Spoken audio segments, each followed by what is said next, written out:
Hello St. Peters, so today I'm going to be reading Roald Dahl's The Giraffe, the Pelly and Me. Not far from where I live there is an old empty wooden house standing all by itself on the side of the road. I long to explore inside it, but the door is always locked, and when I peer through a window all I can see is darkness and dust. I know the ground floor used to once be a shop because I can still read the faded lettering across the front which says the grubber. My mother has told me that in our part of the country in the olden days, a grubber was another name for a sweet shop, and now every time I look at it, I think to myself what a lovely old sweet shop it must have been.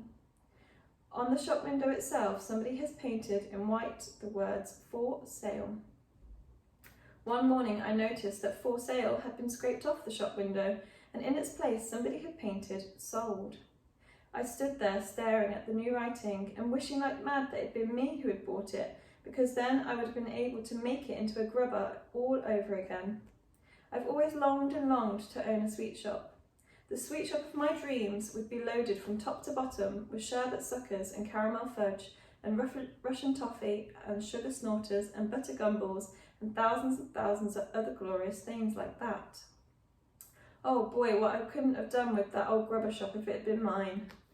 On my next visit to the grubber, I was standing across the road, gazing at the wonderful old building, when suddenly an enormous bathtub came sailing out through one of the second floor windows and crashed right into the middle of the road. And moments later, a white porcelain lavatory pan with the wooden seat still on it came flying out too, and landed with a wonderful splintering crash just beside the bathtub. This was followed by a kitchen sink and an empty canary cage and a 4-poster bed and 2 hot water bottles and a rocking horse and a sewing machine and goodness knows what else besides. It looked as though some madman was ripping out the whole of the inside of the house, because now pieces of staircase and bits of the banisters and a whole lot of old floorboards came whistling through the windows. Then there was silence. I waited and waited, but not another sound came from within the building. I crossed the road and stood right under the windows and called out, "Is anybody at home?" There was no answer. In the end, it began to get dark, so I had to turn away and start walking home.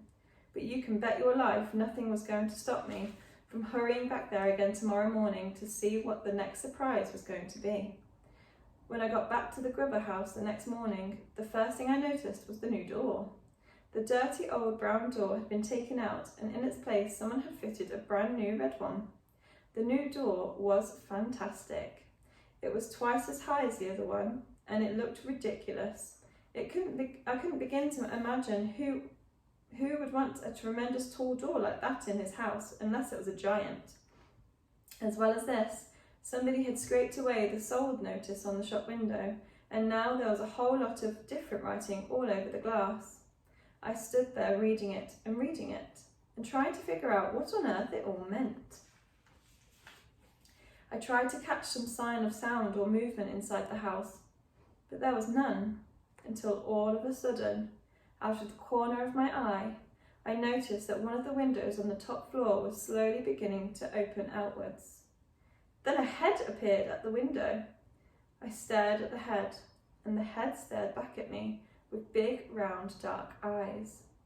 Suddenly, a second window was flung wide open, and all of the crazy things, a gigantic white bird, hopped out and perched on the windowsill. I knew what this one was because of its amazing beak, which was shaped like a huge orange-coloured basin. The pelican looked down at me and shouted out, "Oh, how I wish for a big fat fish.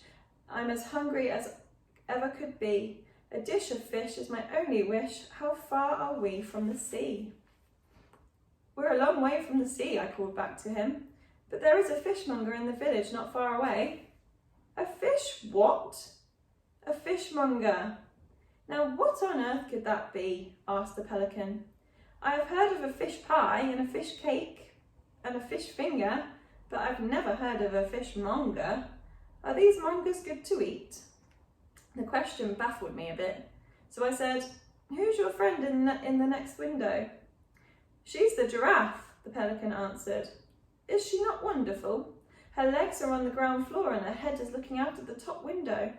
As if all this wasn't enough, The window on the first floor was now flung wide open, and out popped a monkey. The monkey stood on the windowsill and did a jiggly little dance. He was so skinny he seemed to be made out of only furry bits of wire, but he danced wonderfully well, and I clapped and cheered and did a little dance myself in return. "We are the window cleaners," sang out the monkey. "We will polish your glass till it's shining like brass and it sparkles like the sun on the sea. We are quick and polite, we will come day or night, the Giraffe, the Pelly and me. We are a fabulous crew, we know just what to do, and we never stop to work and drink tea. All your windows will glow when we give them a go, the Giraffe, the Pelly and me. We use water and soap, plus some kindness and hope, but we never use ladders, not we. Who needs ladders at all when you're 30 feet tall? Not Giraffe, not Pelly, not me." I stood there enthralled.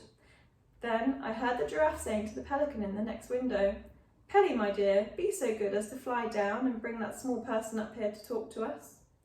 At once the Pelican spread his huge white wings and flew down onto the road beside me. "Hop in," he said, opening his enormous beak. I stared at the great orange beak and backed away. "Go on," the monkey shouted from up in his window. "The Pelly isn't going to swallow you. Climb in." I said to the Pelican, "I'll only get in if you promise not to shut your beak once I'm inside." "You have nothing to fear," cried the Pelican. "And let me tell you why. I have a very special beak. A special beak have I. You'll never see a beak so fine. I don't care where you go.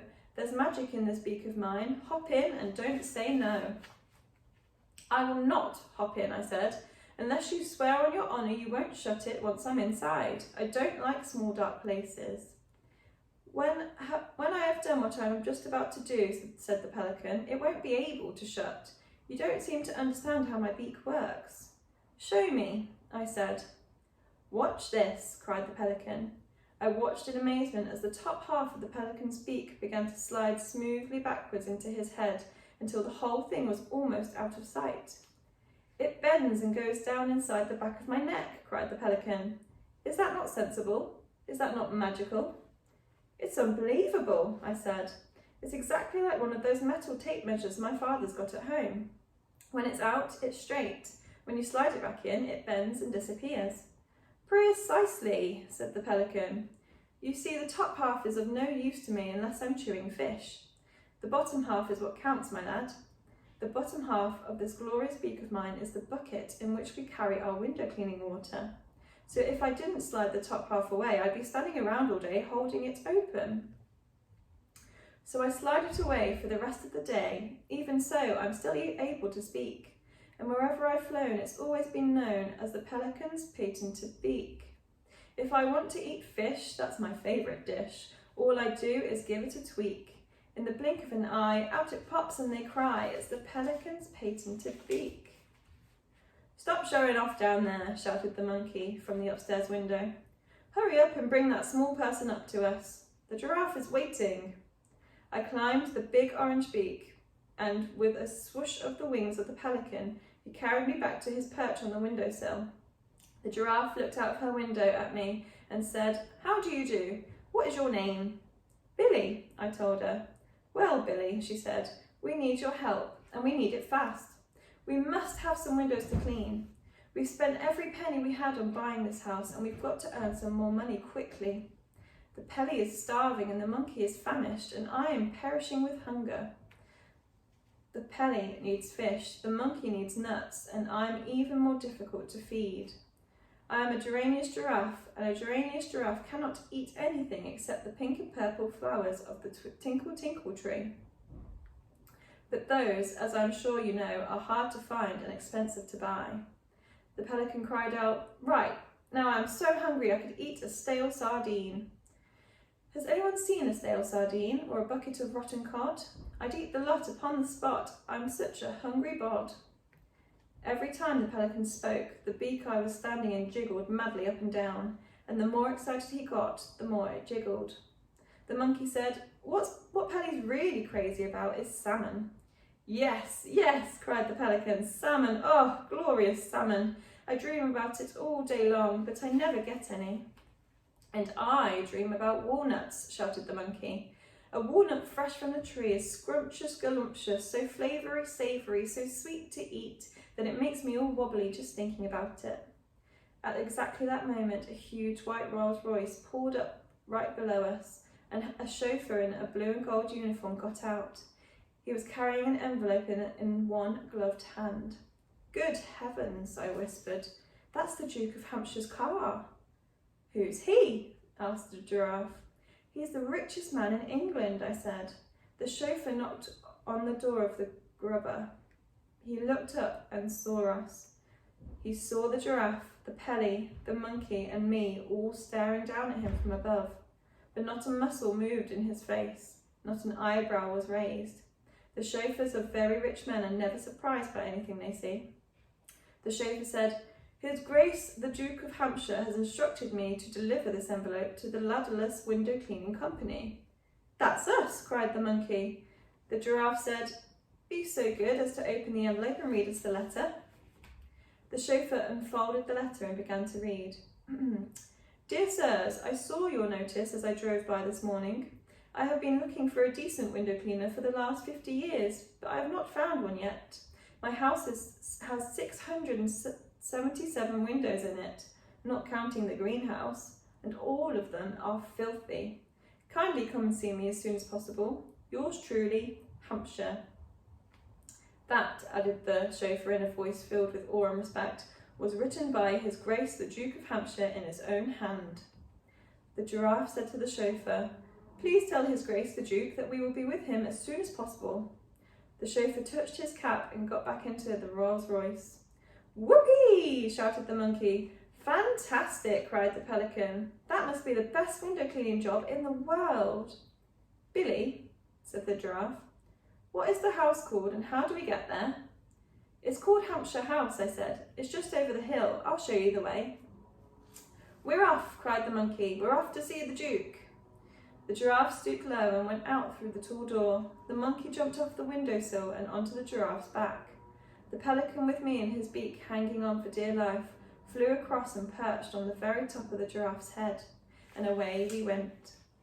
It wasn't long before he came to the gates of Hampshire House, and as the Giraffe moved slowly up the great wide driveway, we all began to feel just a little bit nervous. "What's he like, this Duke?" the Giraffe asked me. "I don't know," I said, "but he's very, very famous and very rich. People say that he has 25 gardeners just to look after his flower beds." Soon the huge house itself came into view, and what a house it was! It was like a palace. It was bigger than a palace.